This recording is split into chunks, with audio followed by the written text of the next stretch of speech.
You're listening to The Broken Meeple Show, a podcast that speaks passionately about board games for the benefit of those who play them. My name's Luke Hector, best known for the Broken Meeple YouTube channel, and I'm an everyday gamer just like you. And I'll be talking about reviews, top 10s, and just about anything that connects me to board games, as long as I have a tea or coffee in hand, that is. So grab a cup, relax, and enjoy. And remember, it's only a game.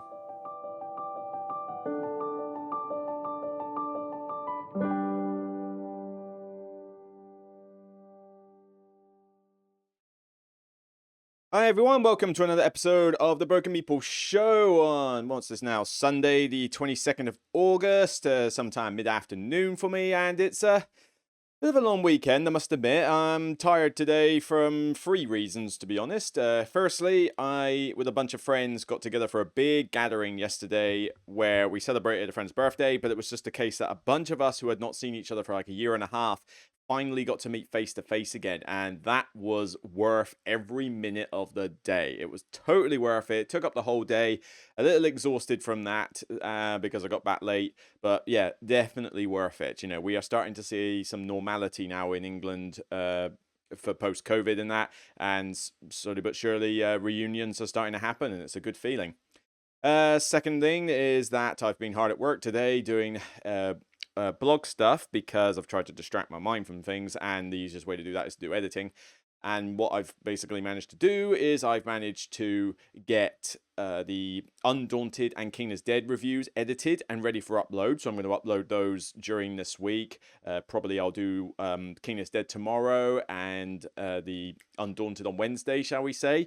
And then what that means is that after the July acquisitions video I did yesterday and this podcast today, that means I am now ready to start putting out the top 100. So the top 100 spreadsheet is 99.9% done. I have finished the list, I have sorted it, I have exported it, and I am currently correcting it for weird omissions. Like maybe I forgot about a game and didn't put it on the comparisons, or maybe I look at where a certain game is on the list and go, well, hang on a minute, that seems way too high, way too low compared to this. Hang on, you know, because it's very hard in the heat of the moment doing the comparisons.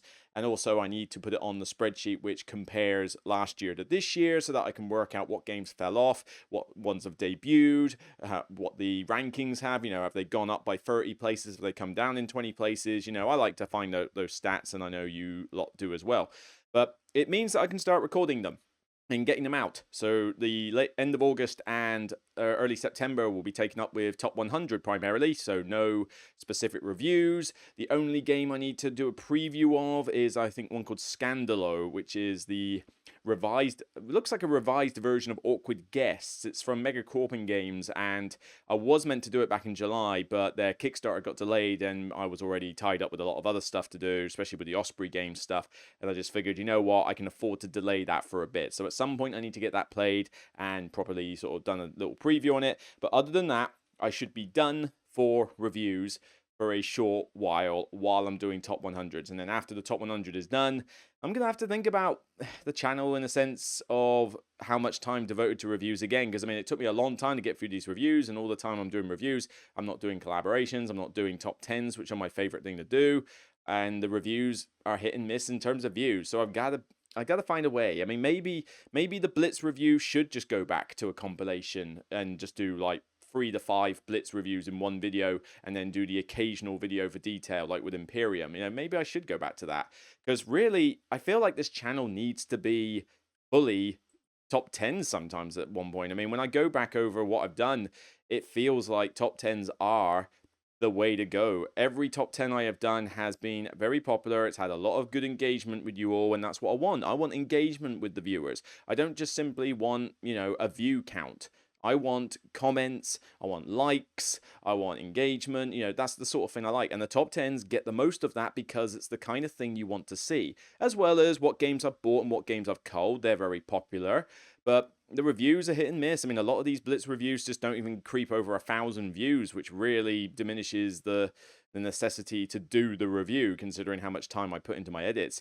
Bear in mind, there's a lot of creators out there who literally just switch on the camera, talk, and that's it. You know, it takes about 20 minutes to edit their videos, but a lot of these, even the Blitz reviews, can take me hours to do, and the detail and top 10s can take me many hours to do, because I want to make them look as professional as possible. I don't want to settle for click, speak, click, and then done.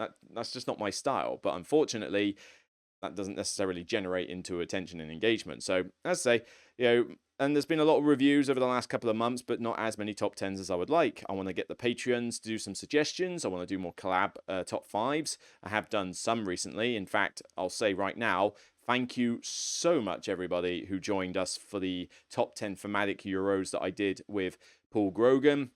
This one has blown my mind. 12,000 views, and it was done on the 10th of August. So, yes, I know 10,000 is nothing compared to, some people, but that is 400 plus likes. That is 120 comments. That is 12,000 views.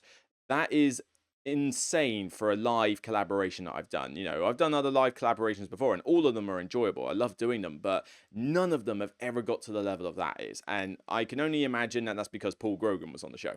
Because let's face it, he's awesome. So why would he not bring in a ton of people? But people were clamoring at us to do a collaboration for ages, and we did this one. It was a good topic, thematic Euro games. We did a top 10. So it was a long stream. I mean, 2 hours 40, it was a long stream, but watch it piecemeal if you have to. You don't have to watch it all in one go. Just listen to it in your car journeys over the course of a week. You'll catch up with it, and that's fine. But wow.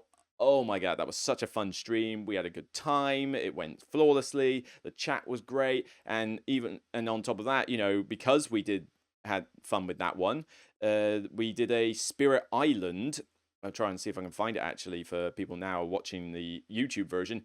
We did a Spirit Island playthrough recently. So we essentially took the digital app and we, what was the word? Yeah, we did a playthrough where each of us played a different spirit. We both played very defensive spirits. And where is it? Come on, let's see if I can find it. Find it on his channel. I probably will. But we played it together. So we did a 2-player over live stream. And here we go. Here we go. Yep, Spirit Island playthrough with a digital adaptation. Over 1,000 views currently. It really needs more views than that because we had a great time with this stream. I mean, we did it over Steam. What's it called? Like shared play or something? I don't know how it works. But he's on screen, green screen, I'm just the voice. But we played a 2-player game of Spirit Island. We were on the back foot for ages. We were both playing very defensive spirits, so we couldn't really get on the offensive. And then we turned it round, but did we win? You'll have to watch the stream to find out. But we had great people in the chat. It was just great fun. That's the sort of thing that I want to do more of. So certainly, like I say, best wishes to Paul. But we do a lot of good stuff together, I think. So I would love to do more stuff with him. What was the third reason for the tiredness? Third reason, a bit of anxiety pain today, just to say. And I do suffer from like chest pain if I get like anxious about stuff. And lately I've the anxiousness has been over social media and what's been happening lately, and just like I've seen like a couple of people post stuff behind my back, which has not been very nice, and it's resulted in a couple of unfollows just out of the blue, and it's like, well, hang on, why this? And then somebody showed me what was going on, and it's like, that's really underhanded, and it's just like, some people are just out to see the world burn, it seems, online. So social media is a crazy thing. So I mean, we'll get onto this later on, but suffice to say, anytime something like this happens, I get the anxious chest pain, and then I can't get rid of it. Meditational music, chamomile tea. I've even got chamomile tea in front of me here. I'm trying to calm myself down. The only way I can even remotely try and get rid of it is the gym and exercise, but even that has variable returns, and I'm not going to the gym until later this evening before I go out for a birthday meal, so to burn the calories off. So it's kind of like I just got to get on with stuff. And I figured recording this podcast would be a good start. But don't worry, I'll be fine. It's just one of those days, I think. Yesterday was such a great day. This morning was just a bit of a rough morning. But, I say, all well. Let's talk positive. So, on this episode, let's go on to what I've played. So, what have I played? Well, 3 games in particular over the last, shall we say, a couple of weeks or so since I last did this one. We'll go on to boardgamegeek and find you a game called Herbaceous. Yes, I have finally played it, which I think is downstairs at the moment, Pencil First Games. I gave this one a 7 out of 10 after playing it a couple of times. I need to play it some more, but this is basically the quintessential nice-looking filler. Is really one way to put it. All you are doing in this game, this is so quick. 15 minutes is like the maximum time this game should take you. You basically have a bunch of cards with very pretty pictures of herbs on it. Beth Sobel, she does a fantastic job, love her to bits. And you've got 4 pots with different requirements, so pot identical herbs, pairs of herbs, multiple pairs of herbs, whatever, and you collect these herbs each turn from a central display as well as some in your private garden. And the idea is that you're basically just collecting them in such a way that at the start of your turn, you can think, right, these are ready to pot into one of those 4 scoring cards. You can only use each pot once during the game, though, so how far do you push your luck in terms of, ooh, shall I pop this now? Shall I wait? I don't know. If I kind of hang around too much, then this isn't going to go well for me. And it's just a very pleasant little filler. Yeah, that's pretty much all the rules. Get the herbs, plant them, see who wins, the end. 15 minutes.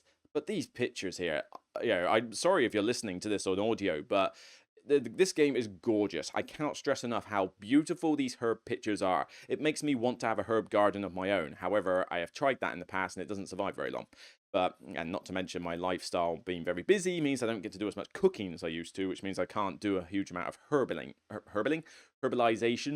I don't know, herbology. I don't know what the word is, but yeah. So this game is just very nice and light. It's not exactly a game that's going to blow you away, though. I mean, this is stupidly simple. It's nothing revolutionary. It's just a very light, relaxing game. I've played it solo, and I think the solo mode's actually half decent. Having to decide, when am I going to get these herbs out of the communal garden before they auto-reset? It's something that will tie you over for 10-15 minutes while you're, say, waiting on a train, waiting on a airplane, airport.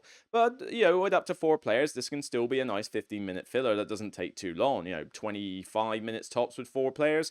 But yeah, it's super quick. It's nice. It's light. It's beautiful. It's kind of pencil first game stick, really. So I'm glad I've tried it. I've recently grabbed another IKEA shelf, so I've got a bit more space downstairs, because as you might have noticed, there's been some rearrangement of some of the games up here. I've tried to put some of the LCG stuff in the shelves, and tried to put some of the big box games like Tainted Grail complete downstairs on the new IKEA shelf. Look at my Instagram. I think I've got a bunch of pictures in relation to that. And I've even been redecorating the wall opposite that you can't see. It's no longer got cheap little posters on it. And the Dalek canvas print is now downstairs. And I've put board game art up there. So I've got all the best looking expansion boxes that I've got for various games. And they're up there in a nice kind of weird sort of topsy-turvy layout, to utilize the space. And yeah, I think it looks a lot better. But yeah, have a look at my Instagram for pictures on that. But I'm getting off topic. Yeah, Herbaceous, very nice. And let's face it, I suppose if we're on topic for what you would want to put on your wall, I would put a ton of Beth Sobo stuff on my wall, definitely. Okay, while we're on the subject of great artwork, why don't we talk about Haven? I've played it. I have finally played Haven. This box right here. I finally played it. It took me how many years to get this played? Kind of ridiculous, really. I was just constantly having to do other things. I never got round, and it's a 2-player game. 2-player games are hard for me to get to the table, so it doesn't help that that doesn't help me get it played. But Haven it's not designed by Ryan Lockett. It's designed by Alf Serge, I think. Alf Serge, I think that's how you pronounce it. I could be wrong. But illustrated by Ryan Lockett, and it's a Red Raven game. So it's been published by the great Ryan Lockett, but not necessarily designed by him. So this was going to be a little bit different. But this is a really cool 2-player, almost sort of tug-of-war game. The idea is that there are these elemental spirits wandering around this map, and one of you plays the forest and one of you plays the city. And the 2 of you are vying for area control in this forest. The way it happens is that you've got these tokens with the different 3 elements, like earth, rock, leaf, rock, and water, I expect you can call them. And you have these miniature decks of cards, a little bit small for my liking, but, it keeps the box size small, I guess. And some of these are special power cards, some of these are offerings which you have to use in order to trigger various conflicts, and some of them are followers. The followers range in power levels, and they have certain arrow and sword symbols on them to represent combat value. And the idea is that you place these followers next to these various tokens for the different elements, and you're vying for control. So sometimes they're face down, sometimes they're face up. You don't know whether the opponent's bluffing you in certain areas or not. And after certain offering cards are played, like 3 per token, the conflict resolves. And whoever wins on the combat value gets to control a specific point, a point of interest on the map. Whoever wins, though, in terms of the higher value of the cards themselves, gets control of the token. doing each of those is worth points and leads to a different like way of playing the game. But the idea is that you've got two things to think about when a conflict resolves. If you control a lot of areas on the map, then you start controlling the various havens, which are basically like areas of the board, and that gets you points as well as other benefits. But then if you control those element tokens, they not only score points each, but you also end up basically being like, getting control of the elemental monsters at the end of the game for more VPs. It's a really interesting little game, this actually. It's not, again, didn't blow my mind. It's a 7 at the moment based on literally like a couple of plays first impressions here. But I'd like to play it some more, and I'm going to hang on to this game because I thought it wasn't too difficult for the rule set once I got into it. I had to read a couple of bits multiple times just because I was probably tired from playing things like Undaunted and various other two-player games I was trying to get to the table that day. But it's beautiful to look at. I mean, this is Ryan Lockett's art, so everything looks fantastic. The theme is sort of abstracted in the sense, but it does feel like it is forest versus city in terms of the city has a bunch of mechanical steampunk style things, and the forest has all the elks and boars and various animals to get there. So that theme is there. There's standees which look really nice. The cards themselves are easy to read in that, but as I say, they are small, so you have to be used to handling little small cards. But yeah, the tug of war about trying to resolve each of those conflicts. Do I go for the value? Do I go for the combat value specifically? Am I trying to control this area? If I can control this area, does that mean I'll be able to get that haven? Do I need to really win this one so that I deny my opponent things? Can I bluff him into playing really powerful cards on an area which I've already resigned? It's a really neat little game. It's quite clever, not too difficult, but it's beautiful. It's got a little mini variant you can throw in for some extra meat if you want, but honestly, I can actually take or leave it. I'm not that fussed about the variant. I would just play the game as normal. But yeah, it's beautiful, and it's I don't know if elegant's the word, but it's certainly a beautiful, interesting, clever two-player back and forth. Not revolutionary, but I think if I was to do a top 10 games for two players only, I think Haven would be somewhere in the bottom part of that, maybe like somewhere in the 8 to 10 category. It was very enjoyable, and I'm glad I finally played it, and it can now sit on my shelf and not be regarded as a shelf of shame. So, well done. Another great game from Red Raven Games. And then we're going to go on to Osprey Games again, and I know I've been kind of on a bit of an Osprey Games fix lately. Well, they did send me 4 games to review, which was very nice of them, so can't exactly complain. But I did purchase another one from them called The Lost Expedition. This one they did not send me, but Osprey Games have a sale on at the moment. It's going to last to the end of August, and 7 out of 10 here, as you can see. But this one, again, is first impressions. I haven't played it that much, but I bought it thinking, oh, this will be an interesting solo game. Z Garcia had done a playthrough of it and had spoken highly of it, and usually Z Garcia and we gel a lot. I think I gel a lot with him on what sort of things I like in games, what sort of games I like, particularly these small games. His choice of solo games and two-player games and that really do resonate with me. So I figured let's give this one a try, and it looked interesting. Pierre Sylvester has done also, was it The King is Dead, which I'm not going to spoil what I think of that game. The review should be coming out Monday evening, so you can look forward to that. But, well, Monday evening British time anyway. And this one was another solo game by him, and I thought, okay, let's give it a shot and see what it is. And spider, don't like spider on there. Hate spiders on the covers. But the artwork in this is different. I mean, it's interesting. I'm fine with it. It hit or miss in areas. But this is a clever but flawed card game, solo-wise. The idea is that you have this track in the middle there, and the idea is that you are trying to get to the end of the track. It's basically exploring the jungle until you reach this lost city, effectively. I'll see if I can find a blown-up picture here for some of you. This will have to do. So you're trying to get from A to B, and you've got 3 explorers and a limited amount of food and ammo tokens and health. The idea is that you play these cards which are numbered in a line, and various shenanigans happen in terms of how you place the cards, which come from your hand and which come from a deck. You have 2 phases, the morning and the evening, and the rules for how the cards are played are different in those, and you have to basically do 1 hike, which is 1 round of cards, in both morning and evening, and then it reverts back to morning and evening and morning and evening, and it's just a case of, you end up with new cards every day. And you've got to keep going until you either get to the end, which is yet to happen with me, or yet to happen with most people, it seems, or you die, which happens a lot. This is on the same levels as Robinson Crusoe in terms of, oh my word, this game is hard. Although I would actually say that this game is in a way harder than Robinson Crusoe, because Robinson Crusoe has some luck elements. Some. You roll dice every now and again, but you can mitigate those, and there's only so many times on that dice you would actually fail something. It's just a case that something is just not quite as great as you hoped. But you can control some elements of Robinson Crusoe, but it's just really, really hard. This one, you have some control. I like the card play where you've got the different ways that you can shuffle cards around. They've got an alligator here, or crocodile, sorry, and I don't want the animal experts having to go at me here. But I could swap this crocodile with the electric eel over there if I've got a card that allows me to do so. And by playing it in a sequence, you effectively want them to resolve from left to right in the way that's going to be less punishing to you, and maybe get rid of the worst cards and stuff like that. But the problem is that there's a lot of bad cards here. Most of this stuff is just out to get you. And the problem is that you are drawing a lot from a deck of cards. Not only your hand, but also randomly each round in general. This game has a very high luck factor. Now, it's certainly clever as to, the way that you got to balance the resources and the stuff you do with the expertise on your explorers, helping you with certain actions and that.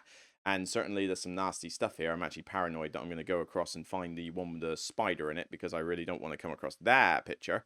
But, this is a clever game, but it's incredibly hard. Like, frustratingly hard, because luck of the draw might just hose you. And there's so many times that you've got to, draw more cards, or lose food, or lose ammo and that. I just don't know how on earth you're supposed to win this game without some insane luck. I feel like I'm making half-decent decisions, but maybe there's some decisions I can make better with practice. But there's a lot of times where I just feel like the game punishes you relentlessly, and you can't seem to do anything about it. Now, I also have the expansion for this, the Fountain of Youth, which has some modules that technically make the game harder. Why? Why would I want to make this game harder? But there is a mini expansion in there with followers, companions, which apparently makes the game a little easier. Yes, I'm going to do that. I am going to take that mini expansion. I'm going to throw it in every game, and I don't care what people say. I want to make the game fun and challenging, not brutally hard. And that is the problem I'm having with this game so far. I like the cleverness of the cards. I like the shenanigans you can pull off. I like the theme. I like the artwork. I'm cool with it. But I don't like how frustratingly difficult it is when you don't seem to have as much control as you would like over the outcome. And that is what is hurting the Lost Expedition at the moment. So if you don't like games to beat you up relentlessly and feel like you've got no chance at various times, then you might want to give this one a miss. But so far, I like it, but I have some issues. It's 1 to 5 players. Most people say it's best as a solo game. I agree. I mean, you can play this co-op, but I feel like this is a solo game, really. But I'll be interested to hear in the comments whether you play this co-op or solo. But yeah, I mean, I like it, but if it gets too punishingly difficult, I won't want to play it. I mean, I play Spirit Island, and it's here actually because I was using it to help me with the stream. But I play Spirit Island. This is a complex, hard game. I mean, you can make the game as easy and hard as you like, but when you put it on higher levels, it is hard. But I feel like there's a chance with that, and I feel like you can pull it back. Sometimes you will lose, sometimes you won't be able to pull it back, but I feel like it's beatable. Here, though, sometimes you just feel like you have no chance, and that's a little bit of a downer when it comes to certain games. So yeah, I don't know. Not bad. We'll see how it goes, but I'll be curious to hear what your thoughts are, particularly on the whole difficulty front. Alrighty, let's go very quickly onto some news. I don't want to spend too long on these. Let's see where we're at to in the stream. 24 minutes. Okay, so I don't want to spend too long on these, but Cool Mini or Not is apparently doing a Chronicles RPG. So Zombicide is one of their big sellers. It's basically just, you're a bunch of people, zombie apocalypse, fight for survival, kill zombies, the end, mini adventure. It's like, that's kind of what it is. So they are basically going to do an RPG where you take on the role of survivors and you learn to work together, trust one another, and form strategies, etc. So basically, the board game as an RPG is exactly the same. But I'm curious about this. I mean, is this what people want? How exactly will this work as an RPG? I mean, I would imagine you would die pretty easily to zombies in this game. for your character to get attached to your character. But and also it's obviously going to be combat heavy. I mean, if you're going to need to be proficient with guns or melee or whatever, I can't imagine you being a pacifist style character or role player in this one. It's like, no, you need to be good at combat. So it'll be interesting to see how this turns out. I mean, I'm not an RPGer anymore. I used to do that. I just don't have the time anymore. But I'll be curious to see if this one takes off. It was kind of unexpected. I know Sentinels has got an RPG. I must admit, a superhero RPG sounds pretty sweet. But I just haven't got the time to commit to these sort of things. But I'm curious as to what RPG fans are thinking. Is Zombicide something that they want? I mean, I'm not actually aware of many zombie-themed RPGs. So maybe this is filling in a niche. Delicious tea. Right. Okay, but yeah, we'll see how this one turns out. King of Tokyo is getting a monster box. Yes, we've got the King of Tokyo monster box as recently announced by Yellow Games, and this one I'm a little bit on. It's great that there's a big box set for it coming out, but it's essentially going to release with as the King of Tokyo 2nd edition, so the new artwork, and all the power-up and Halloween expansions, as well as this exclusive Baby Gigazord that has its own evolution cards and some exclusive cards to the set, which I'm never normally a fan of. It's the idea of, oh, did you own everything for King of Tokyo? Well, because you didn't buy the monster box, there's this one little thing you can never get. It's like, haha. It's like, come on. It just feels like it's goading you into buying it. And it comes with a new dice tray. Whoopie-doo. I'm not a big fan of dice trays.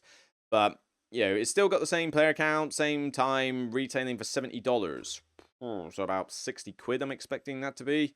It's not going to be the cheapest thing in the world, but if you are brand new to King of Tokyo and you've been thinking that you want to get a box set of it, then by all means grab this. But the only thing is that there was a lot of mini stuff released, with King of Tokyo. You had like promo monsters and stuff like that, and there was also a Cthulhu expansion in 1st edition. I'm not sure if they re-released it for the 2nd edition, and that's not going to be in here. So I'm worried that you're going to have a monster box that doesn't technically have 100% of the content. That's a little worry. I've got no interest in buying this myself because I have King of Tokyo on my shelf, but it is... Let's see if I can reach it. Here we go. There we go.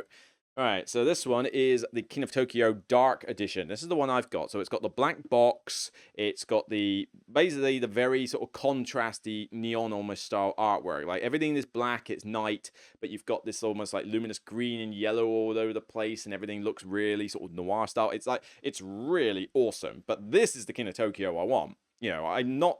The 2nd edition artwork is good, but it pales to the Dark Edition. I'm sorry. I mean, the cover of this monster box is just a bunch of monsters with King of Tokyo monster box, and the normal box has got a bunch of monsters, whatever. This one basically has Gigazor, or Godzilla, staring in between 2 destroyed buildings with a grinning face of, I'm going to eat you now. That's just an awesome cover. I love this cover. It's, that's the King of Tokyo game I want. Does it have the power-up expansions? I don't think it did, because this was a limited release, and I've got a feeling that this was purely... Oh no, it didn't have the power-up expansions, but what it did was that it had these extra powers that you could grab for leveling up, like with claws and that on a certain track, so it kind of made up for the fact that you didn't have the expansion. I can live without the power-up expansion. I mean, it's nice, but I don't need to play it to have fun with this, because it's just a light dice game at the end of the day. But, man, I mean, it's such a nice-looking version. So, I don't know. If you're new to King of Tokyo, then by all means grab this. But if you've already got a copy of King of Tokyo, I don't see what use this will have for you whatsoever. And speaking of re-releases that are a little bit questionable, Z-Man Games has announced that they're going to do a revised edition of Citadels. So, essentially, what they did was that they had a coffin box version of the classic artwork from 2000, the first time I ever played Citadels. And then they did a Dark City expansion, then they did a combo box and the like. Then they did this one, which is the 2016 Master Set version, as I call. This is the one I have in my collection, and I love it. It is gorgeous. The artwork is phenomenal. All the cards are tarot size. The coins are, the cool plastic little coins that I got before. And I've got 3 sets of characters to pick from. It's so good. I love this Master Set. This one is basically keeping the new artwork, keeping all the extra characters that you can get, but what they've done is that they're repackaging it to be more streamlined and portable. So the box is now smaller, which means the tarot size cards are resized to standard size to make it easier to carry. The punch out pieces have been replaced with little mini cards, and you still got the gold pieces and the 3D plastic crown, which, whatever, it's a plastic crown, but it's still got the same gameplay as before, and I think you still have the same 27 odd characters to pick from. So, aside from that, that's basically all it is. Question is, do I want this rather than the big set? If you want a portable version of Citadels, then fine. Although Citadels is not the most portable game anyway, and I don't know if making this into a smaller box is really going to mean that suddenly he's going to take it as a travel thing. I mean, it will take up less space when you're at the hotel, but don't expect to be playing this too often on the move. But what puts me off this one is, well, firstly, why would I want to buy this when I've already got a copy of the main one? So this is for people who haven't got the new version of Citadels. It's like, do I want the big box or do I want the small box? Pick your poison. For me, I've got one. So why would I want this one? On top of that, though, taking the cards down to basic size, I don't know. I like the fact that they're tarot sized. Huge cards that even on a big table, people can clearly see what they are, and the artwork gets a chance to shine. You've got the player abilities on the cards and that. It's like, I feel like the tarot size is such a good boon for this game. So bringing it back down to normal just feels like a backward step. But, a little mini expansion for some unique districts. I'll take extra districts, although is that something I'm going to have to buy this game for? As we have, let's see. Fans can expect to see 14 brand new district cards for this revised edition of the game at local hobby stores. Oh, so does that mean it's going to be done in the same card size? That's annoying. If you do that and you don't print some tarot size versions of this, I'm going to be a little bit annoyed, because don't force me to buy this because of some unique districts that I'll never get. No, shame on you, Z-Man, if you do that. But I don't know. If you're new to Citadels, you at least now have a choice of big or small. Personally, I think the bigger is better. It's still not exactly the biggest box ever. I mean, come on. I mean, it's still thin. It's still a square size. Yes, it's not something I would maybe chuck into my bag to go on a plane, but to take it to a game night's nice and easy. I just think tarot cards are greater than small cards. But as I say, you can pick what you want to do. So, a swig of my tea. Delicious honey and chamomile, soothes the throat. But now we got to go on to the topic of the day. So, you want to be a board game creator. You want to be like me. You want to do this kind of thing. You want to write content. You want to do videos. You want to do some kind of creative content on the subject of board games. Fair play. I welcome more creators into the fray. And if you're a small creator, then by all means, as I keep saying, hashtag support small creators. We gotta stick together. But I figured I might just want to mention a few points to bear in mind if you are thinking of becoming a creator. Now, I am not an expert on content creation, okay? If I was an expert on content creation, I would be like the most famous person in the world doing board games. It's like, no, that's not happening. I'm just a random British bloke from, well, Britain, and stupid line, but I'm just some white bloke doing, board games. It's like nothing special. There's nothing special about me whatsoever. I'm just Joe Blogs, the accountant, doing board games. And so these are from my personal experience and observations from being a content creator, being a small content creator. Because honestly, if you're one of the big creators, you've kind of got it made by now. Nobody's going to suddenly destroy you the next day. You've got, all the followers in the world. You do this full time. You have the budget. You have the staff. You have everything you need. You've got no care in the world, frankly. Smaller content creators, though, on the other hand, have a bit more stuff to worry about. And so maybe these tips will be good for you. Some of them are tips, some of them are warnings. It's kind of a mixed bag. I'm just kind of trying to get you to brace yourself for what you're letting yourself in for. Because at the end of the day, this is a very fun experience. I do enjoy putting out content. I enjoy engaging with people and the live chats and people at conventions who come up and say hi, shake my hand or whatever, and play games. I love to engage with you lot. It's not always about, as much as I would like to get more views and that on the channel, that's just normal because I want to justify the work that goes into it. At the end of the day, you who view this channel are the ones who make it stick around, because if you weren't here, I'd have no incentive to do this. So, but on top of that, I just need to give you some warning that you mustn't rush into this thinking that this is going to be the high life, or the Ritz. So as long as you bear some of this stuff in mind, then you'll be more prepared for what content creation is like with this hobby. So I already mentioned hard work. It is hard work. I mean, this is really hard work. This is not something that you can just breeze by. Now, saying that, there are some creators I know out there, big and small, who literally just switch on the camera, talk, and turn it off. There's nothing apart from a small little intro on their videos, maybe an end screen, which YouTube gives you anyway, and that's it. Now, when they're doing that, that's the easiest content creation you can do. And if that is all you want to do, then fine, go and do it. At least you're putting itself out there. And at least that won't take a lot of time for you to do, because let's face it, if you are someone who does that, then your editing time must be like 15-20 minutes, because that's all it takes to suddenly go, right, trim this, intro, outro, render, upload. Nice and super fast. My stuff takes a bit longer than that.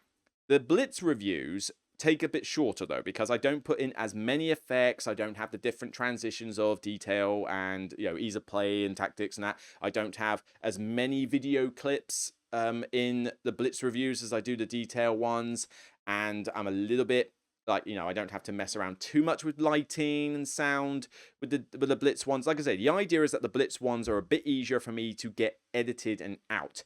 But they're not exactly short still. They still take me a good couple of hours to edit those videos. It's just the fact that it doesn't take me any longer than that, I mean, the very quick Blitz videos I might be able to do in an hour, but that's if I'm like, what's his name?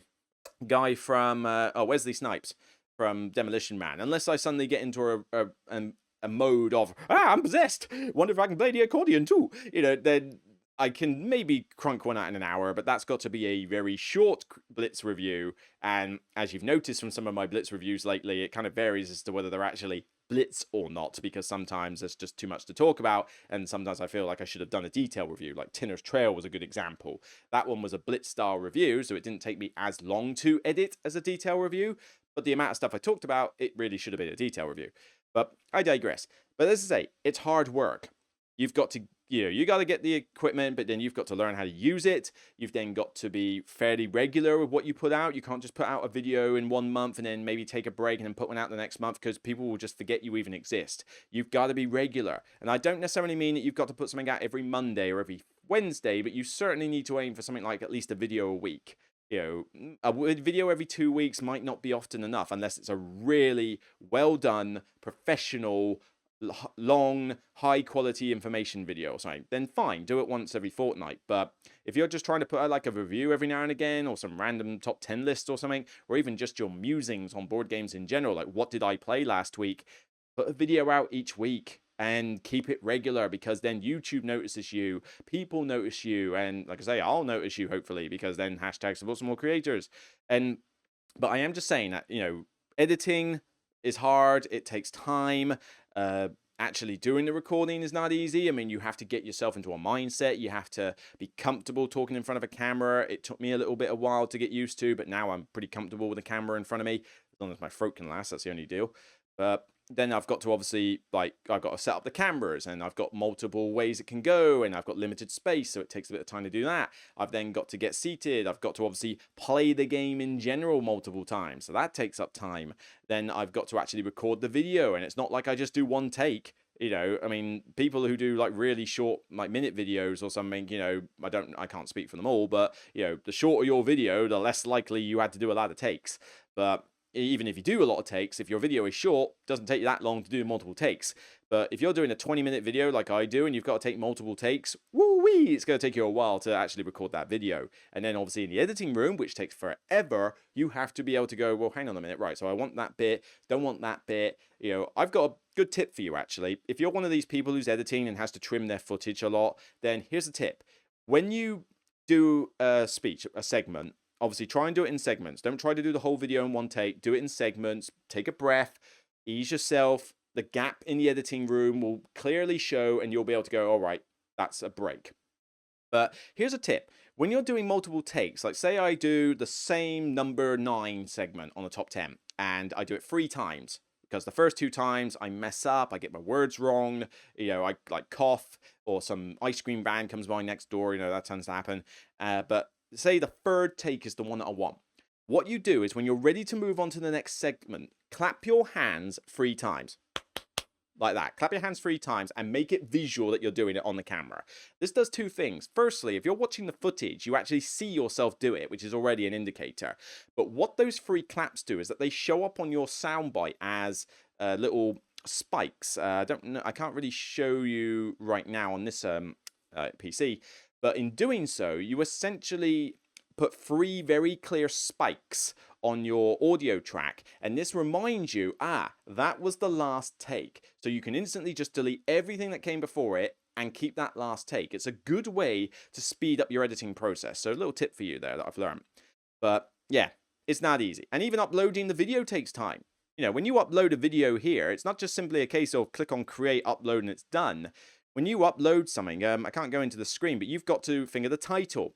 You've got to do the SEO tags, and I use TubeBuddy to do mine. You've got to do a description. You've got to put up, I recommend putting stuff in your thing like a link to who you are and links to previous videos and stuff and links to your Patreon and Facebook and that. That takes time. Even though you can save templates, it still takes time. But then you've got to go through several menus for, all right, this is suitable for children. Here's my title. You've got to design a thumbnail. Thumbnails take time. You get what I'm saying at this point. It's hard work, and I do this on top of a full-time job, hence probably the anxiety pains, but yeah, the stress is there. If you are doing this full-time and it's all you can do, I think that's actually easier. Granted, you have more to worry about because technically it could also be your source of income, but if I had full-time to commit to this channel, oh my word, I'd love to see where it could go. Full-time with this channel, with a bigger room set up, and the amount of time I could spend devoting to various things would be insane. But this doesn't pay the bills. This is like pocket money. And even then, the pocket money is used to fund the channel. It's not for profit. You know, what I make on advertising revenue and stuff like that, and Patreon money, which, like I say, so happy and appreciative of everybody who signs up to my Patreon campaign, it goes to fund the channel. Subscriptions for Adobe, subscriptions for StreamYard, subscriptions for SoundCloud, YouTube Premium. You know, there's all sorts of things that are necessary in order to actively work with the stuff. And it all costs money, and I don't have a lot of it. Not to mention, the equipment costs an arm and a leg as well. That's the other thing, actually. Let's move on to the second part. Cost. Equipment's not cheap. This is a big microphone with a stand. I've got a Z-Bench for my laptop, a whole laptop with the peripherals. I've got a webcam, Logitech webcam on a clamp. Some people have a camera stuck in their roof. I wish I could get a camera in the ceiling. I have no idea how you do it. I have no expertise in DIY, but if I could do it, where would it interfere with the light bulb? I have no idea. But maybe something like that would allow me to do playthroughs on this channel. It's tempting, but somebody's going to have to come around my house and do it because there's no way I'm even going to try and tackle it, or I would destroy my roof.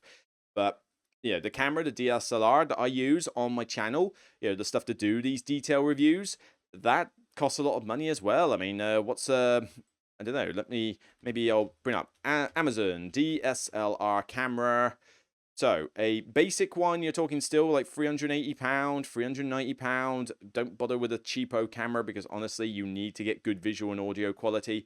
But why don't I show you what I did? I have, let's go Amazon, Canon 80, was it EOS 80D? That's the DSLR I use, right? So, where is this? I need to find it on there. Here we go. So, this is just the body only, right? For the camera. Does it have a price? Can't see. Oh, well, yeah. Here we go. So a renewed version, body only. So that's not even including the lens cap. £800. You might be able to get it for less on certain other sites. Maybe you can get it for a couple £100 cheaper. But yeah, you're talking about 800 quid. And that's just for the body. You've then got to get the lens, and the lens could be several £100 in themselves. I mean, your camera is easily going to set you back a good grand plus for a decent HD camera, which you need. Now, you don't have to go mad with 4K, because most people do not watch YouTube in 4K. HD will suffice. And honestly, if you've seen my StreamYard wants to charge me an extra $20 a month to do HD in 1080p. Screw you, StreamYard, you money grabbing. Seriously, I'm on the basic plan for StreamYard, right? StreamYard costs a certain amount each month for me to use. and it means I can do streaming. It just means I'm restricted to 720p, which is what you may have noticed when you're watching my things. Now, as far as I'm aware, none of you care that my stuff is in 720p on StreamYard Live collaborations and my Q&As. Let me know if you have noticed, but hopefully it's not a bother for you. But it would cost me an extra $20 a month just to make it HD 1080p. I'd get no other benefit for that. Any extra tiny additions that upgraded plan would get me is worthless to me. I don't need to stream to 8 different platforms. I don't like Twitch. I don't like TikTok. Facebook Live, who even uses that? Maybe Stonemar.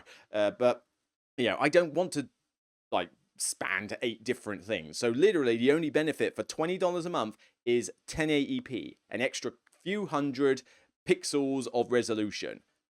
No, screw you. I mean, if I had twice the amount of Patreons that I have now, I could probably afford that.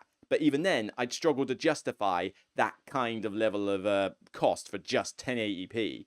But who knows? If I can get another, what have I got? 70 Patreons at the moment. If I can get 140 Patreons, then maybe I can afford to do that. But like I say, barely enough to scrape it as it is.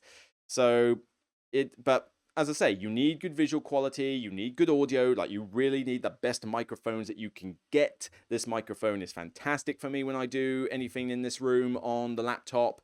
I wouldn't use the headset, gaming headset that I have in the other room on my gaming PC, because the quality just isn't as good. Occasionally I use it because, as I found out when I was doing the live stream with Paul Grogan the other day, I found that my resolution on my screen was choppy and things were not good, because this laptop is a gaming laptop, but laptops just physically can't do as much as a proper PC. They're not designed to handle so much load, and digital apps on Steam, particularly Tabletop Simulator, are not very efficient with your resources. So the next time we do anything like that, I might just have to say, I might have to move this microphone to that screen and see what happens, which is a hassle, having to take it off here and move it to there. But I need to use my gaming PC because that can handle the load, because it's got powerful hardware in it. So, as I say, it's a costly endeavor. Be warned. You better have a budget. You also need to have the right mentality when you go into it. Do not be into content creation because you want it for popularity, review copies, or money. Popularity is a subjective thing here. I mean, I would imagine I'm one of the least popular people on YouTube right now, and that is not me asking for a sympathy vote. I would say I'm very unpopular. And that's, the subs have got nothing to do with it. 14,000 subs, I'm happy to have 14,000 subs. I love you all. But in terms of popularity, it's not about subs. It's about the social media side of things. How many people are willing to retweet all your stuff? How many people are getting in contact with you? Do the publishers want to send you review copies and that? I'm the sort of person, though, who speaks my mind. I am not going to hold back if I don't like a game. Now, some publishers are cool with that, and I love some of these publishers that I work with who are willing to send me a game knowing that there's a chance I might dislike the game. Obviously, they're hoping I like it, and I'll have an idea if I like it before I get the game, but as I say, they don't mind me putting out a negative review, because at the end of the day, all buzz is good buzz. It doesn't matter if someone's negative about it, because my negative is someone's positive. We all like different things. But the problem is, not every publisher sees it that way, and not every consumer sees it that way. The fact that I can be willing to speak negatively about a game paints me as grumpy old middle-aged bloke from Britain or something, and it doesn't land the same kind of stamp as somebody who is out there and every single video they do is nothing but positive, oh, I love this, oh, this is amazing, oh, this garbage game is amazing too. It's that's not what I like to see when I look at content creators. But as I say, doesn't paint a rosy picture on my head, does it? So I'm not in this to be popular, though, because if I was, I would have quit and run crying several years ago or something. It's just something I have to deal with as a small creator.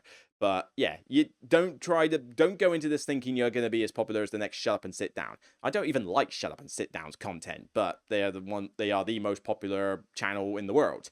I'm not trying to be Shut Up and Sit Down. I'm not trying to be that level of popularity in that. I'm just happy that there's people out there who appreciate the content, appreciate what I do, appreciate the work that goes into it, and are willing to support me and help keep it going. But I just love to engage with a ton of cool people. That's the main reason I wanted to do the channel.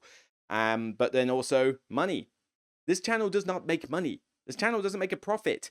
If it did, I would be doing it full time. But it doesn't. If I did this full time, I'd be homeless within the space of a few months. I am a tax accountant. I do tax. I am a chartered accountant. I have done professional studies throughout most of my life. Too many, in fact, I think. But I went to university to train like this. I went to college and everything, school. I worked my whole life to have a career that is stable and well paying.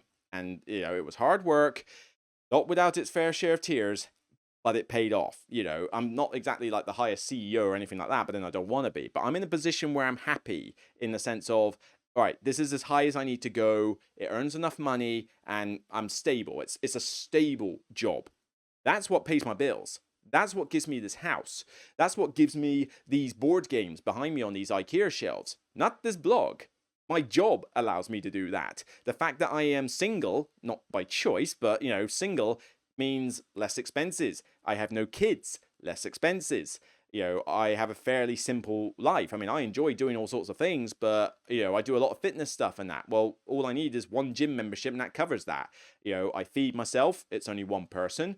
I don't tend to keep tons of stuff around the house except for board games, obviously. I'm not buying DVDs all the time. Most of my money like spare money, goes on things like running the bills and paying the bills, running my car, gym memberships, going out for meals with friends, going to the board game cafes in order to try out games, because obviously that costs, you're getting food and drink while you're there, and obviously paying cover charges. A lot of my money that's spare goes out on that, and the rest of it is going on things like my mortgage and proper things like my car. My new car requires me to pay a monthly amount back, because it's basically PCP. It's a personal contract hire. So I've got expenses to pay like everybody else, but less so because I live alone. Although living alone also means only one source of income, not two sources of income, so it's kind of balanced. But at the end of the day, the blog does not make money. It makes enough money to support itself.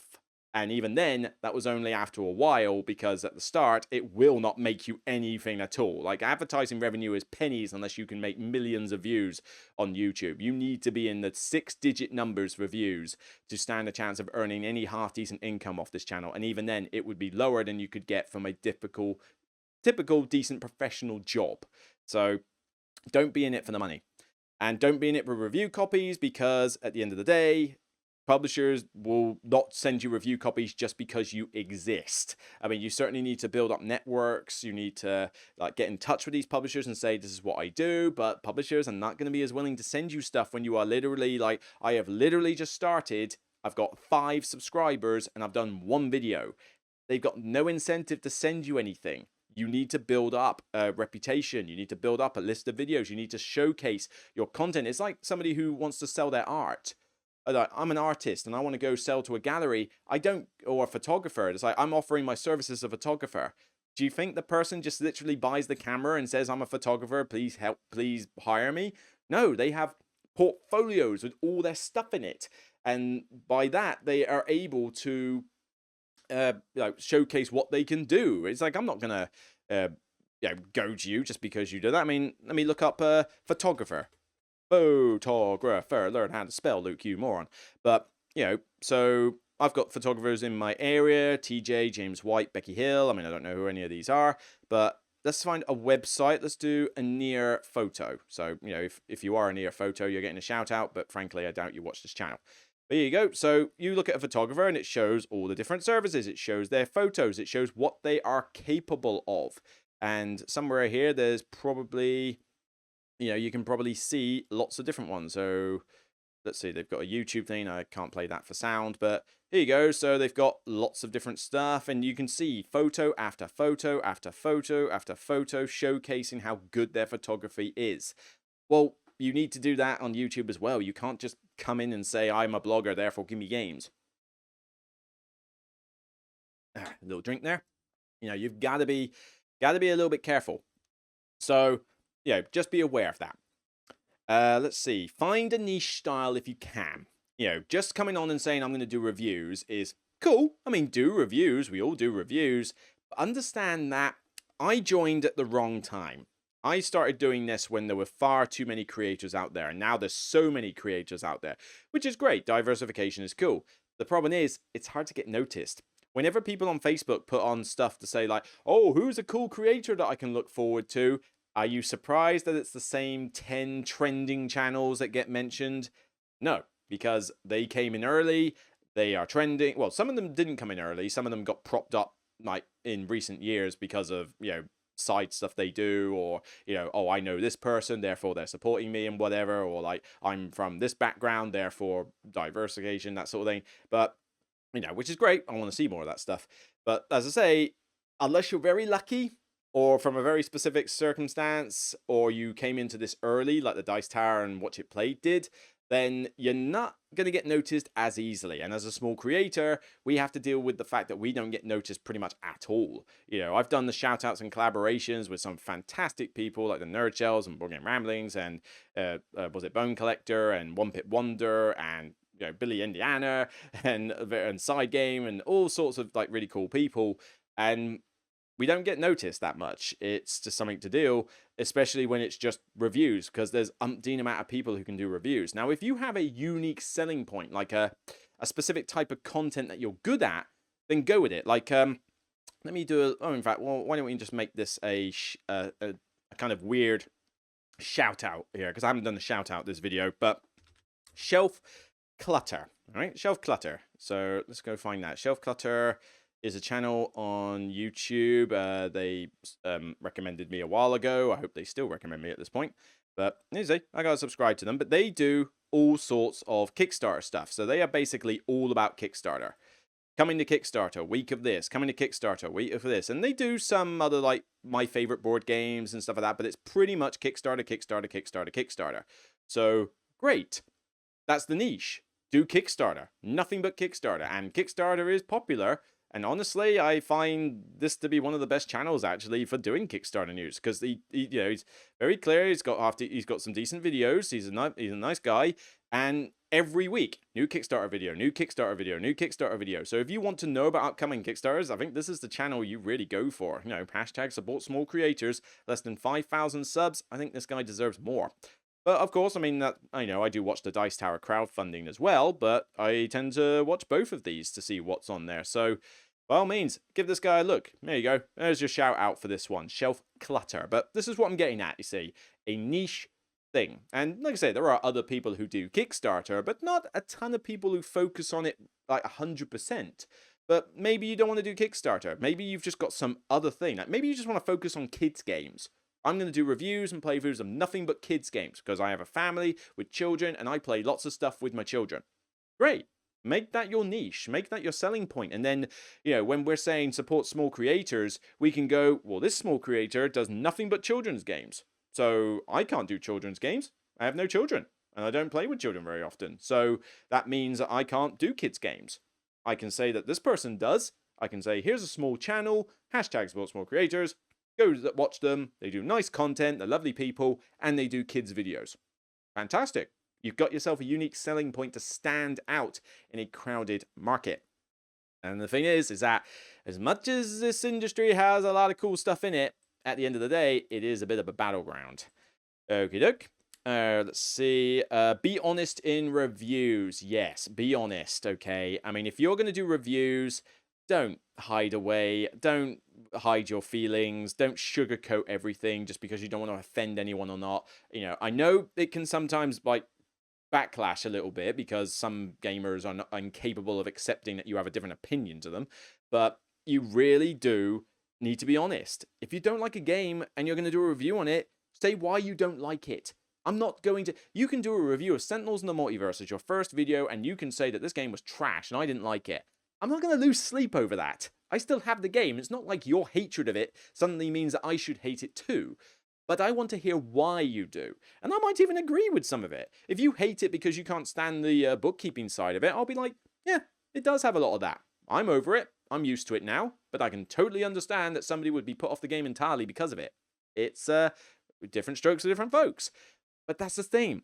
You didn't hold back. You went out there and you said, I don't like this because X. Now, if you truly love a game like crazy, then great. do that. You watched my Whistle Mountain video that I did a while ago? Blimey, I was like a giddy little schoolgirl talking about that one, this 10 out of 10 game. And I've been really high praising Spirit Island as well. But somewhere at the back here, yeah, but yeah, it's probably a couple of pages back. But I've done some negative ones as well, well, I wouldn't say negative, but average ones. People think that if you don't give something a 10 out of 10, it means you're being negative. It's like, no, it means you're being critical. That's the whole point of being a critic, duh. But the idea with this is that I done, let's see, Destinies. I thought it was okay, above average, but I found it had problems. I don't think it's the best thing since sliced bread like some creators were doing, who I think overlooked some critical flaws here. It's like, seriously, the game is fine, but you can't overlook stuff like this, and they did. But I was willing to speak my mind. Let's see, we've got another one here. Court of Miracles from the same publisher. I went crazy and said that this was a fantastic little area control game, like a hidden gem. I was willing to say that. Most people have barely heard the game or don't care about it, but I'm like, no, this is a really good game. I'm putting my back behind this. I'm putting my money where my mouth is. And then there's other games. Let's have a look. Imperium, one of the hotness games right now. Some people are willing to declare this the best game of 2021. It's a really good game. It's great, and it's in my collection, and I've pimped it up, but best game of 2021? Actually, saying that, 2021 has kind of sucked a bit so far, hasn't it, for games? Maybe this is the best game of 2021, come to think of it. But, as I say, I'm willing to point out some of the flaws in there. And then we've got Tinner's Trail. I did Tinner's Trail recently. I gave it a 5 out of 10. Spoiler alert. But an average rating. I didn't think the game was bad, but I also had problems with it. Alley Cat Games, though, are happy about it. They don't mind that I gave it an average review. I mean, granted, they wish I could give it a 10 out of 10 review, but, they're not suddenly going, oh, we don't like Luke anymore because he didn't like that particular game. No, they're glad I'm honest about it. Constructive criticism should be rewarded, and I should say that if you are going to do a content creation, you're going to do reviews, you need to adhere to your feelings, you need to not be afraid of backlash, and you need to be constructive in your criticism, and you'll be rewarded. Although, on that note, and this will probably be the last bit I talk about in this one, you need to keep a hard shell and watch out on social media. Yeah. If you're going to do content creation, you gotta get you gotta really put up your defenses. And I don't mean that means that you've got to repel anybody who says that you're not doing a good job or anything. No, that's not what I'm getting on about. This isn't put up your defenses so that you can repel the invaders. No, it's a case that you need to be strong. Your resolve needs to be strong. Because you are going to please some people, and they're going to love your content, and they're going to think you're amazing, and I hope I'm one of those people, and they're going to go, great, nice job, good on you. Not everybody is that nice, though.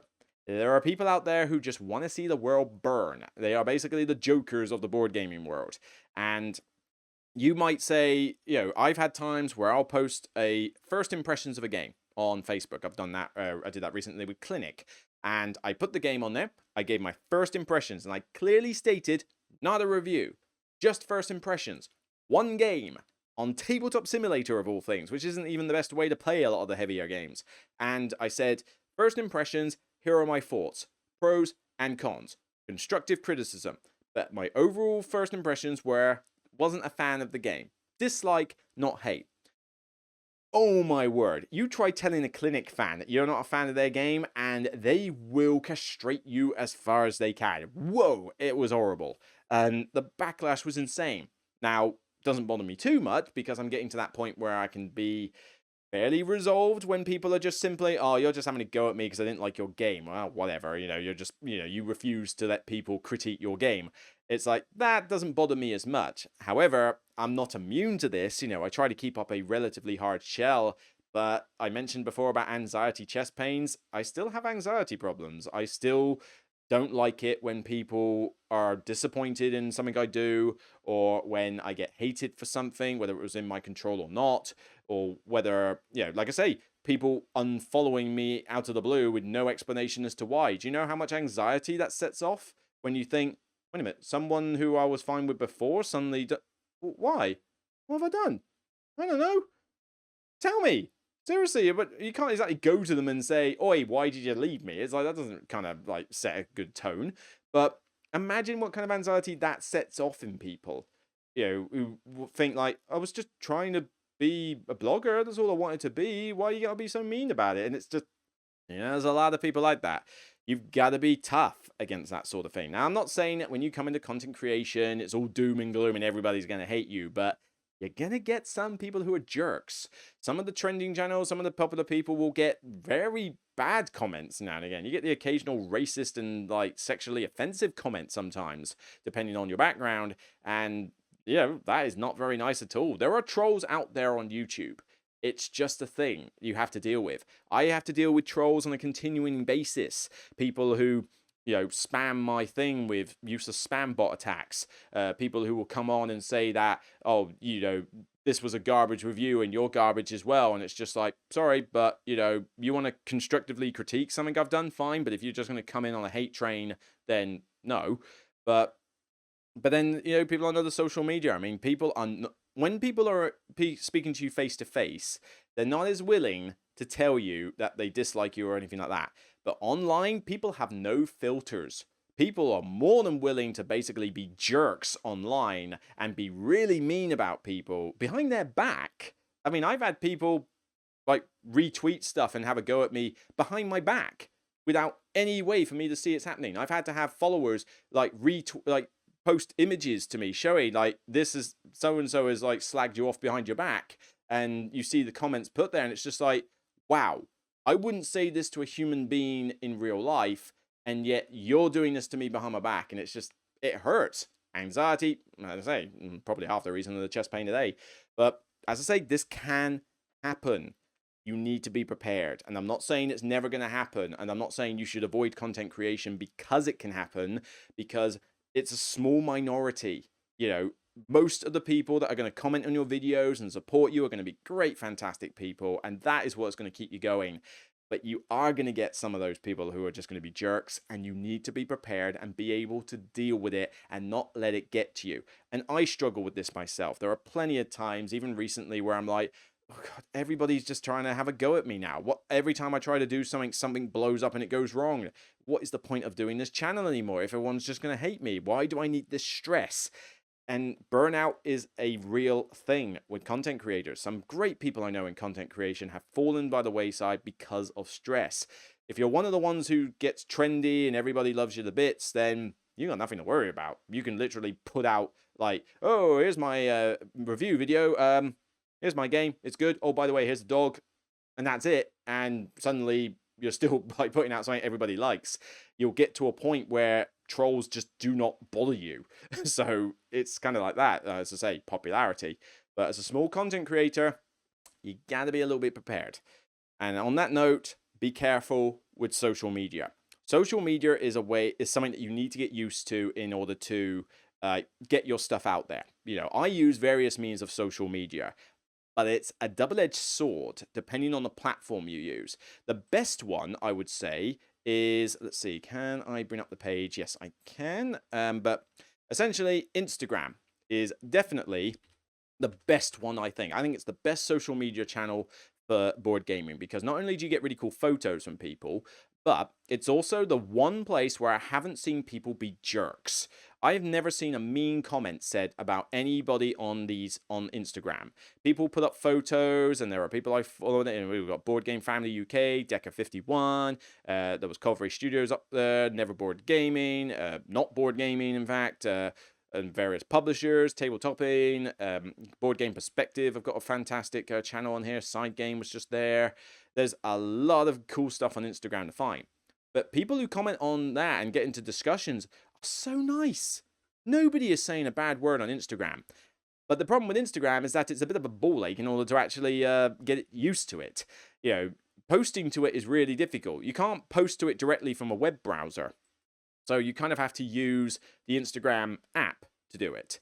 But that's really annoying, because the Instagram app has so many ways to get in your face about, oh, this photo isn't the right aspect ratio, therefore we can't post it. Please resize it. I use various means like content planners to like schedule some stuff sometimes, and the amount of times I have to mess around with Instagram because it's like, oh, I can't, I have to send you a mobile notification to post multiple photos, which you then have to go into the app while you're busy doing something else and then edit and do filters on each individual one and then copy and paste your hashtags. And oh my word, posting to Instagram is such a chore. If it wasn't for the fact that everybody was super friendly on there, I would have given up already. But like I say, it's nice to have an Instagram there, and I post pictures up there, I post links, I post thumbnails for upcoming videos, I post kind of all sorts on there, really. It's kind of a mixed bag for me, and that means I've only got 1,000 followers, which is nothing on Instagram. I mean, there are some people who ended up with like 10,000 followers by just literally posting a picture of themselves and going, I like board games, but it's not an easy thing to do well at Instagram. It requires a lot of effort. Like, you might actually have to make Instagram the only social media channel you use, plus YouTube, because it's going to be tricky otherwise. But as I say, if you like me on Instagram, then please give me a shout out. I'm trying to improve my stance on Instagram, like get used to the posting, find ways to make Instagram work, but it's not easy for me. Not easy at all. I mean, and like I say, it's good. Like, what did I do? I put up a big reel. This took me a while to post on Instagram, but I put up the photos of my current board game collection as it looks. So this is the new IKEA shelf that I had downstairs. So, looking pretty good. It took me a while to type out all of this stuff, and then you've got to do the, you got to do like the hashtags and all that in order for things to get used. But then you get like 81 people like it, and these are all really nice people. I'm glad they follow the channel. So it's great. People on, and I need to follow more of these people as well. I need to do a follow update. But yeah, there's a lot of cool stuff that can happen with Instagram. So by all means, give this one a look, but it is a lot of effort. Twitter, on the other hand, wowzers. You need to be a little bit careful when it comes to Twitter. Twitter is a good way to kind of advertise yourself to various people. So you can put the word out, you can put your name out, you can put up quick little tweets to say, I'm doing this, and I'm doing this, or I've played this game quick, or I've got a review coming up, this is kind of the stuff I do. But Twitter is very toxic at times. You can put up a nice tweet and people can respond to it, and you'll get some nice people on here that are willing to be, like I say, nice. But there's a lot of people who want to be jerks on Twitter, especially. Twitter is super, super, super toxic. You can put up stuff that is perfectly harmless and somebody can just come out and roast you alive on here. And as soon as any level of controversy starts on Twitter, it explodes into insanity. It really is. I mean, you cannot be neutral on Twitter, because if you keep a neutral stance on anything, then you'll get, basically, there'll be two sides to every argument. And if you support one side, the other side will castrate you. If you go neutral, then both sides will castrate you. It's like, you can't win. You are screwed one way or the other. Damned if you do, damned if you don't. And so Twitter is, I'm almost at the point where I just wonder why I bother with Twitter. But there are some cool people on Twitter who chat to me and like join in polls and stuff. And, I'm happy for those. I'm happy to have those sort of people on Twitter. But yeah, you've got to put up with stuff. So if you're going to use Twitter as your social media platform, be warned. Stick to, you kind of need to be 100% positive on Twitter. Otherwise, you could be opening yourself up to like craziness. And I mean, I don't just do board gaming stuff in here. I mean, I post like movie trailers, I post like general stuff in my life. But yeah, I mean, I post like GIFs and stuff like, here we go. I did a feedback, a link to my Facebook page on the What If series, which I'm really enjoying, and stuff like that. And, you got to try to be positive on Twitter, but yeah, be prepared. This one is very bad. And I say, if people unfollow you on Twitter, the only way to find out is with third-party software, and you'll notice that someone's unfollowed you and you have no idea why. It's not like they give reasons. So if someone unfollows you, you just have to accept that someone didn't like you for some unexplained reason. Although, in my case, it's never usually unexplained as I look at the stuff that they say behind my back. But you've got to be careful. Twitter is a minefield. If it goes right for you, it will work wonders, but it can also just be nothing but toxicity. I could scroll down the feed in the morning and be like, oh God, all I am seeing is hate this, hate this, hate this, or this made me sad, or this, sob stories and like controversies galore. Twitter can be very painful, and it's why I've almost wanted to stop using it. But if I don't have Twitter, and I'm not very good with Instagram, how am I going to get my blog sort of noticed? You know, Twitter at least gets noticed by publishers, even if it's a little harder to do with, you know, various, you know, individuals. But I don't know. It's a tough one. But by all means, if you are on Twitter and you haven't subscribed to it yet, then please do. I'm trying to improve the content I put out on Twitter in terms of regularity in that, and I'd love to chat to you some more. But that's Twitter for you. So then you have Facebook. And let's see, I don't want to reveal too much on the whole Facebook side, but Facebook groups. You have got various board gaming groups. So what we got here: Board Game Chat Trading and Chat UK, Board Game Revolution, the Board Game Group. I've got various club groups, Dice Tower, Solo Board Gamers. There's a lot of these that I've joined and subscribed to, and you know, I post stuff in there, whether it's stuff to do with a blog or just general plays, and these are not bad.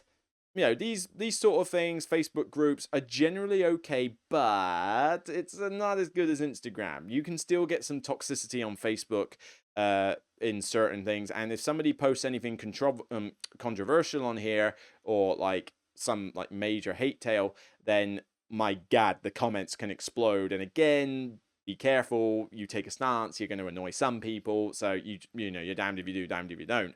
But on here, you also have to be careful about whether you put up negative stuff about a game, because remember what I said about some people who can't take the fact that you're critiquing their game? Facebook, I think, seems to be the worst place for those to come back at you, more so than Twitter. If you say you don't like a game on Twitter, not that many people care. They might just ignore you. But on Facebook, they will let you know they hate your guts if you critique their game. So be warned. But if you're the sort of person that's going to put nothing but, you know, positive stuff about everything you post on there, then, well, you'll get off fine. And certainly if you scroll down, most of the stuff that gets put on here, anything that is a positive post will have all the likes, all the hearts and everything. Although sometimes that backfires into you. I mean, what did I do? I posted up a post here saying, things are happening at the moment. They're terrible things, but, you know, everybody has rekindled my love for the hobby. You know, I opened up my heart in this post. You know, like, you know, some people in the industry can let us down, but everybody in the community, focuses on the positive, and everyone bands together. And that's what I like about this community. It's like, oh, fantastic. We get to, you know, band together, and everybody in the community is stronger as a whole, like, you know, and positive stuff. It was a really positive post, and yet people were questioning it and sort of going, oh, you know, I don't know, don't agree with this bit, or take off the comments on this one and that. And it's like, seriously? A heartfelt post about how awesome the community is, and people have a problem with this? Seriously? I mean, what do you have to do in order to, like, get not even just likes, just for people to stay positive? Everybody is out to find a negative reason for everything, and this is coming from someone who's willing to talk negative about board games. But I'm a bit more positive in life, chaps. I mean, come on, you know, try and look on the bright side now and again. But I don't know, some people. But, you know, but you got to be careful, because, you know, you put some stuff on. And the other thing with social media to bear in mind is that sometimes you can get ignored. You know, some people will just ignore what you put out, which is why, you know, you might find a social media post that is literally just somebody going, I bought this game. Great. And it might have 50 likes, you know, 50, 100, 100 likes for someone literally just saying, I just bought this. I could put out a post saying I played this game, I liked it, or here's a blog post, or, like I say, the comment I mentioned a minute ago, and get 10. You know, it's social media is a popularity contest. Pure and simple. Regardless of Twitter, Facebook, and Instagram, it's a popularity contest through and through, and it carries its own benefits, but it also carries some problems as well. And you kind of need to do your research on how social media works. You need to pick your platforms. I do all three. Maybe I shouldn't do all three, but, you know, what else can I do at this point? But maybe you should think, all right, I'm just going to focus entirely on Twitter, or focus entirely on Facebook or Instagram. And honestly, I feel like out of the three, you should focus your time on Instagram, because I think Instagram is still the best one. But, or maybe you're just not going to bother with social media. Maybe you hate social media's guts and you just want to do YouTube. Then just do YouTube. You know, pick what platforms you're going to do, but you're going to need to do something. You can't just hide in the background, because you won't get noticed. Ooh, whoa. Did I just go on a bit of a rant and rave there? Oh, well, as I say, speak my mind, it's what I do. Wow, an hour and 20 minutes. That was a long stream. So, yeah, fair enough. I'm going to start wrapping things up there. So, in summary, as I say, do you want to be a creator? Yes. Good for you. Be a creator. Use your creativity, be passionate about the hobby, and put what you want out. All I am saying is that you need to have the right mindset. You need to realize it's hard work. You need to realize that some people are just out to see the world burn. You need to realize that small creators have a harder time getting noticed because a lot of the larger creators have formed cliques now, which means that if you're not in their friendship group, you won't get any support whatsoever. You need to have a hard shell to deal with trolls, to deal with people who are just out to hate you for whatever reason, just because you didn't like their favorite game. And you need to be honest in reviews and content. You can't lie to people because lying is the worst thing that you can do. And you need to pick your social media platforms, and you need to be either competent on using them, but you also need to bear in mind the pros and cons for each social media platform. So, as I say, I've rant and raved too much. I'm going to set this one off now and get it recorded and uploaded. But thank you, everybody who has listened to this podcast show. Thank you for everybody who has helped support the channel. Whoever is a Patreon, whoever just likes me on YouTube or likes my stuff on social media, on Twitter and Facebook. I mean, I'm on those free channels. If you haven't subbed to me on any of those free channels, then by all means do so. Get in touch. Respond to when I put up a Facebook post about, oh, I've done this game. What do you think? You know, I'm going to improve a lot on that on Twitter. Twitter is going to have posts from me now saying questions and asking for feedback. And here's a game. What do you think? And really trying to up the engagement on Twitter to make it more positive and less toxic. So if you do see my posts on that, by all means, get engaged and start feeding back. If you see my stuff on those Facebook groups, then by all means, if I post something, just comment. I want to comment and discuss stuff with you. I want us to engage. And if you're just watching YouTube and you don't care about social media, then leave a comment in this video, leave a comment and a like in all the other videos, and I will respond to your comments, as often as I can. And, I'd love to engage with you there. So, as I say, don't let this video put you off being a content creator. That wasn't the intention, even though there was a lot of warnings you have to there. I just want it to be the best experience for you. And I hope that one day you will create content, and I hope that I'll be one of your subscribers soon. So anyway, I'm going to wrap up there. So that's it for this show. If you like what you see, please leave a like on the video. It means the world to me to know that you appreciate the content. This channel is sponsored by Zatu.co.uk. And if you want to check out more content on the channel, then I have recently talked about what games I bought in July. So you can check out that video. And in the near future, you will see a King is Dead review and an Undaunted review, and before my top 100. But then you can also find out what my thoughts were on Tinner's Trail as well. So take care, and remember, despite everything negative that goes on sometimes these days, it's still only a game. Bye for now. Love you all. Take care.